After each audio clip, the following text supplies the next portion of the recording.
नमस्कार दोस्तों, मैं सुनील कुमार आरपी कोचिंग में आपका स्वागत करता हूं। इस दैनिक करंट अफेयर क्लास में हम द हिंदू और पीआईबी के महत्वपूर्ण समाचारों का परीक्षा उपयोगी विश्लेषण करेंगे। यदि आप किसी भी प्रतियोगी परीक्षा की तैयारी कर रहे हैं तो यह क्लास आपके लिए बेहद महत्वपूर्ण है। आइए शुरू करते हैं आज के करंट अफेयर। आज की पहली खबर है, बलौद छत्तीसगढ़ का जन भागीदारी मॉडल कैच द रेन अभियान। इसकी शुरुआत 2021 में। संबंधित मंत्रालय जल शक्ति मंत्रालय। 10 जुलाई 2026 को जल शक्ति मंत्रालय ने बताया कि छत्तीसगढ़ के बलौद जिले ने जल संचयन जन भागीदारी JSJB 2.0 के तहत कैच द रेन अभियान की जन भागीदारी के माध्यम से नई गति दी है। इसका उद्देश्य वर्षा जल संचयन, भूजल पुनर्भरण और जल सुरक्षा को मजबूत करना है। जून 2025 से मई 2026 के बीच बलौद जिले में 2,84,917 जल संरक्षण और पुनर्भरण संरचनाओं का निर्माण किया गया, जिससे वर्षा जल संग्रहण क्षमता में उल्लेखनीय वृद्धि हुई। यानी कि ये धरातल है, इसके नीचे जो रिस कर पानी जाता है उसी को क्या कहते हैं? भौमगत जल। क्या कहते हैं? भौमगत जल।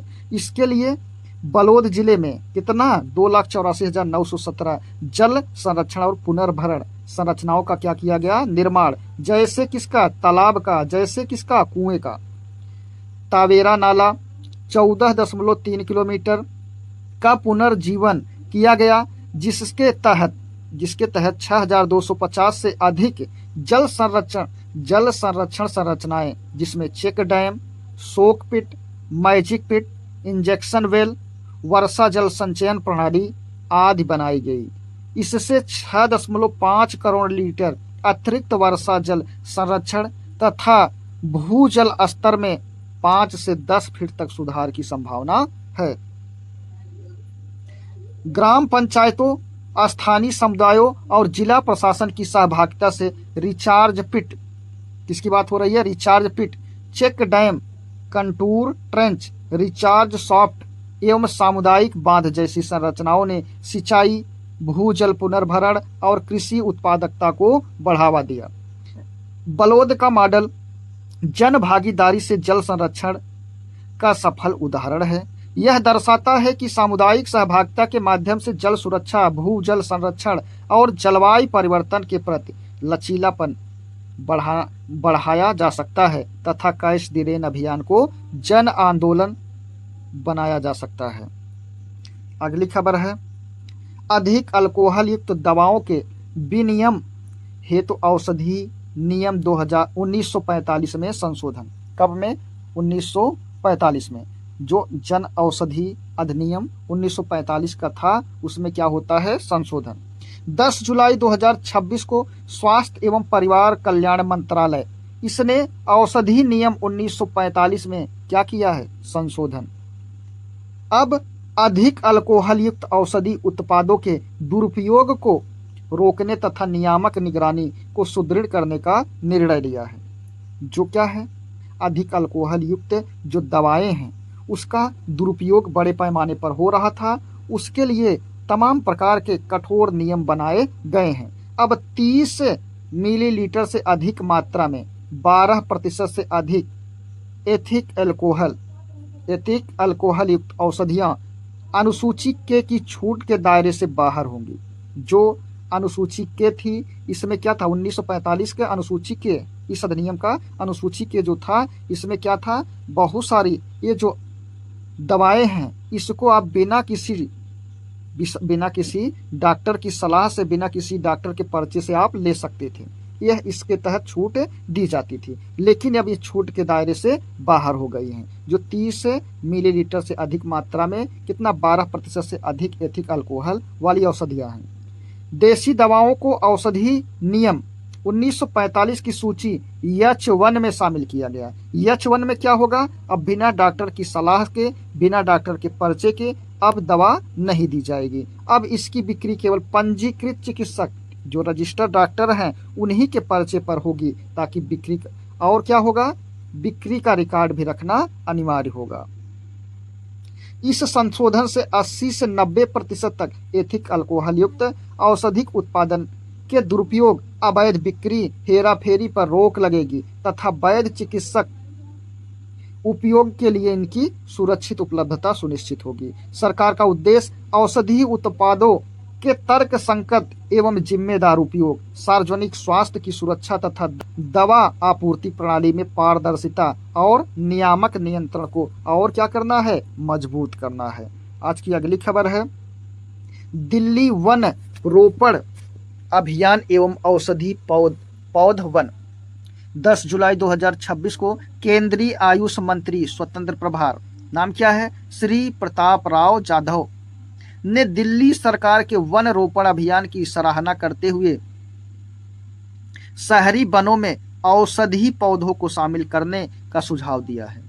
मेडिसिन पौधे, इसका उद्देश्य हरित आवरण, जैव विविधता संरक्षण और आयुष को बढ़ावा देना है। दिल्ली सरकार ने 70 लाख से अधिक स्वदेशी एवं जलवायु अनुकूल पेड़ लगाने, 70 से अधिक जल निकायों का विकास करने तथा लगभग 6000 हेक्टेयर भूमि को वन क्षेत्र के रूप में अधिसूचित करने की योजना बनाई है।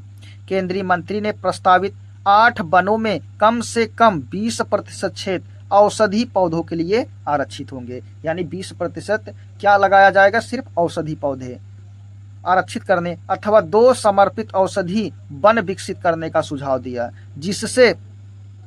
जिससे आयुष क्षेत्र को गुणवत्तापूर्ण औषधि कच्चा माल उपलब्ध हो पाएगा। अभियान के तहत बिलायती कीकर और बबूल जैसी आक्रामक प्रजातियों के स्थान पर क्या लगाया जाएगा, पीपल, बरगद, नीम, अर्जुन, जामुन। ये कैसे हैं, स्वदेशी। ये बबूल और कीकर क्या है, बिलायती हैं, यानी कि ये विदेशी हैं। और ये सब कैसे हैं, देसी। अब विदेशी की जगह क्या लगाए जाएंगे, देसी। साथ ही अश्वगंधा, गिलोय, तुलसी, ब्राह्मी, शतावरी, आंवला, अशोक, बेल आदि एक सब कैसे पौधे हैं, औषधि। इनको लगाने को बढ़ावा दिया गया है, मतलब इसके लिए सुझाव दिए हैं। इस पहल का उद्देश्य शहरी वनीकरण, आयुष, जैव विविधता संरक्षण, पर्यावरण प्रबंधन और इको टूरिज्म को एकीकृत कर दिल्ली को अधिक हरित, स्वस्थ और सतत शहर के रूप में विकसित करना है। आज की अगली खबर है, इथेनॉल मिश्रित पेट्रोल ईबीपी कार्यक्रम। पेट्रोलियम एवं प्राकृतिक गैस मंत्रालय ने 10 जुलाई 2026 को इथेनॉल मिश्रित पेट्रोल यानी कि ईबीपी इथेनॉल ब्लेंडेड पेट्रोल कार्यक्रम पर विस्तृत FAQ फ्रीक्वेंटली आस्क्ड क्वेश्चंस जारी किया। इसका उद्देश्य इस इथेनॉल मिश्रण को लेकर फैली भ्रांतियों को दूर करने तथा ऊर्जा सुरक्षा, पर्यावरण संरक्षण और किसानों की आय बढ़ाने के लिए कार्यक्रम के महत्व को यहाँ पर स्पष्ट करना है। भारत ने इथेनॉल मिश्रण को चरणबद्ध तरीके से बढ़ाते हुए ESY 2025-26 कब से, नवंबर से जून में 20% यानी E20 मिश्रण का लक्ष्य प्राप्त कर लिया। यानी कि पेट्रोल में कितना, 80% क्या रहेगा, पेट्रोल रहेगा और 20% क्या रहेगा, इथेनॉल। यह लक्ष्य कब तक पूरा कर लिया है, नवंबर जून 2025-26 में पूरा कर लिया है। यह कार्यक्रम 2001 में शुरू हुआ तथा 2018 की राष्ट्रीय जैव ईंधन नीति तथा 2021 के रोड मैप के बाद इसमें क्या लाई गई, तेजी। इथेनॉल मिश्रण से कच्चे तेल आयात में क्या होगी, कमी। जब यहाँ पर इथेनॉल मिलाया जाएगा, जितना इथेनॉल मिलाएंगे उतना पेट्रोलियम को क्या करना पड़ेगा, कम खरीदना पड़ेगा। इससे विदेशी मुद्रा की क्या होगी, बचत, क्योंकि जब हम तेल का आयात करेंगे उसके लिए हम क्या देंगे, पैसा देंगे, विदेशी मुद्रा देंगे, तो हम कम खरीदेंगे, विदेशी मुद्रा की बचत होगी। कार्बन उत्सर्जन में क्या होगी, कमी। कार्बन उत्सर्जन, क्योंकि पेट्रोलियम कैसा ईंधन है, यह कैसा ईंधन है, जीवाश्म ईंधन है, जबकि इथेनॉल कैसा ईंधन है, इथेनॉल जैव ईंधन है। इसलिए यहाँ पर किसका क्या होगा, कार्बन डाइऑक्साइड उत्सर्जन में कमी आएगी तथा किसानों की आय में वृद्धि होगी, क्योंकि इथेनॉल गन्ना के रस से प्राप्त होता है, तो गन्ना की मांग अधिक होगी। तो गन्ना कौन उगाता है, किसान उगाते हैं। तो जब गन्ना की मांग अधिक होगी तो दाम भी अधिक होगा, क्योंकि बाजार इसी नियम पर काम करते हैं कि जिस वस्तु की मांग ज़्यादा होगी तो कीमत भी क्या होगी, ज़्यादा। मांग कम तो कीमत कम। ESY 2014-15 से अब तक लगभग 1.97 लाख करोड़ रुपए की विदेशी मुद्रा बचत क्या हुआ, इतने पैसे बचे हैं। 316 लाख टन कच्चे तेल का प्रतिस्थापन, मतलब इतना तेल की जगह इथेनॉल लाया गया। 252 लाख टन, कितना, 252 लाख टन CO2 उत्सर्जन में कमी। 252 लाख नहीं है, 952 लाख टन किसकी कमी हुई है, CO2 के उत्सर्जन में। 1.66 लाख करोड़ रुपए से अधिक किसानों को भुगतान किया गया, मतलब इतना पैसा दे दिया गया। सरकार ने स्पष्ट किया कि E20 ईंधन वैज्ञानिक परीक्षण, यानी कि साइंटिस्टों ने इसकी टेस्टिंग किया और वाहन निर्माताओं की सहमति के बाद लागू किया गया। यानी वैज्ञानिकों की सलाह ली गई और जो वाहन के निर्माता हैं उनसे भी सहमति ली गई, इसके बाद इसको लागू किया गया। पुराने वाहनों में बड़े पैमाने पर किसी प्रकार की क्षति के प्रमाण नहीं मिले हैं, मतलब इसका उपयोग एकदम सुरक्षित है, कोई भी नुकसान नहीं हुआ है। तथा वाहन निर्माता कंपनी वारंटी भी जारी रखेंगे, वारंटी में कोई कमी नहीं होगी। इथेनॉल मिश्रित पेट्रोल कार्यक्रम का उद्देश्य ऊर्जा आत्मनिर्भरता, मतलब ऊर्जा के क्षेत्र में क्या बनाना है, आत्मनिर्भर। आयातित कच्चे तेल पर निर्भरता को कम करना, क्योंकि हम अधिकांश तेल कच्चे रूप में कहां से, खाड़ी देशों से मंगाते हैं। स्वच्छ ईंधन को बढ़ावा देना, पर्यावरण संरक्षण तथा किसानों को अन्नदाता से ऊर्जादाता बनाकर भारत की ऊर्जा सुरक्षा को मजबूत करना है। किसकी बात हो रही है, किसानों को। किसान क्या देते थे, अन्न, अब क्या देंगे, ऊर्जा। कैसे, जैसे हम गन्ना उगाएंगे, गन्ना कंपनियों के बेचेंगे और इससे क्या बनेगा, इथेनॉल, और इथेनॉल से क्या प्राप्त होगी, ऊर्जा। इसलिए अब अन्नदाता की जगह, अन्नदाता से अब इन्हें ऊर्जादाता बनाया जा रहा है। आज की अगली खबर है भारत ऑस्ट्रेलिया खेल सहयोग रोड मैप। भारत और ऑस्ट्रेलिया ने 10 जुलाई 2026 को भारत ऑस्ट्रेलिया खेल सहयोग रोड मैप जारी किया।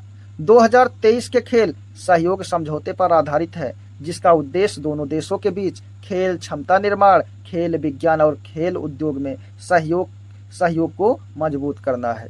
रोड मैप में 2030 राष्ट्रमंडल खेल कहां पर, अहमदाबाद। 2032 में ब्रिस्बेन ओलंपिक एवं पैरा ओलंपिक तथा भविष्य में भारत की ओलंपिक मेजबानी की आकांक्षा को ध्यान में रखते हुए उच्च प्रदर्शन खेल केंद्र, कोच प्रशिक्षण, पैरा स्पोर्ट, योग, खेल विज्ञान एवं विश्वविद्यालय सहयोग को बढ़ावा देने पर जोर दिया गया। दोनों देश खेल विज्ञान एवं प्रौद्योगिकी अनुसंधान, एथलीट प्रदर्शन विश्लेषण, चोट की रोकथाम, खेल प्रौद्योगिकी, डोपिंग रोधी सहयोग। डोपिंग रोधी मतलब ऐसी वस्तु का प्रयोग करना, ऐसे तत्वों का प्रयोग, मतलब सीधी सीधी बात है, नशीली पदार्थों का प्रयोग करेंगे तो यहाँ पर डोपिंग रोधी क्या है, व्यवस्थाएं हैं। ये पकड़ लेंगे तो आपको समस्याएं हो जाएगी। प्रमुख खेल आयोजन की तैयारी तथा kabaddi, kho kho, Australia football, basketball और क्रिकेट जैसे खेलों में सहयोग बढ़ाएगा। रोड मैप के तहत दिसंबर 2026 में चेन्नई में, कहां पर, चेन्नई में भारत का पहला बिग बैश लीग यानी कि BBL मैच आयोजित करने का स्वागत किया गया। साथ ही मुंबई और ऑस्ट्रेलिया द्वारा वित्त पोषित खेल उद्योग शिखर सम्मेलन आयोजित किया गया, जिससे खेल उद्योग, निवेश और खेल उपकरण निर्माण में सहयोग बढ़ेगा। भारत ऑस्ट्रेलिया खेल सहयोग रोड मैप का उद्देश्य खेल उत्कृष्टता, महिला भागीदारी, खेल उद्योग, नवाचार, खेल विज्ञान, युवा प्रतिभा विकास तथा द्विपक्षीय रणनीतिक साझेदारी को मजबूत करते हुए खेलों को दो देशों के बीच सहयोग का महत्वपूर्ण सेतु बनाना है। क्या करना, ऑस्ट्रेलिया और भारत के बीच में क्या बनाना है, पुल, सहयोग का। दोस्तों, ये क्लास यहीं पर समाप्त होती है। अगर ये क्लास पसंद आई हो तो लाइक, शेयर, सब्सक्राइब करना ना भूलें। आरपी कोचिंग के साथ मैं सुनील कुमार, धन्यवाद।